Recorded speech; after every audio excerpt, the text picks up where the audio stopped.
Hi guys! So, may problema ang aking car. Hindi siya nag-start.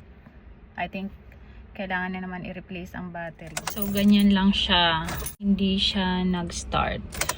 Nako, mabuti na lang at nakapag-renew na kami ng membership namin sa AA Road Service. Kaya nung hindi nag-start yung sasakyan, ay agad nga akong tumawag sa AA para mag-request for call out. Then just after a minute ay tinawagan nila ako, kinonfirm kung saan yung location ko at magsisend nga daw ng someone to help me.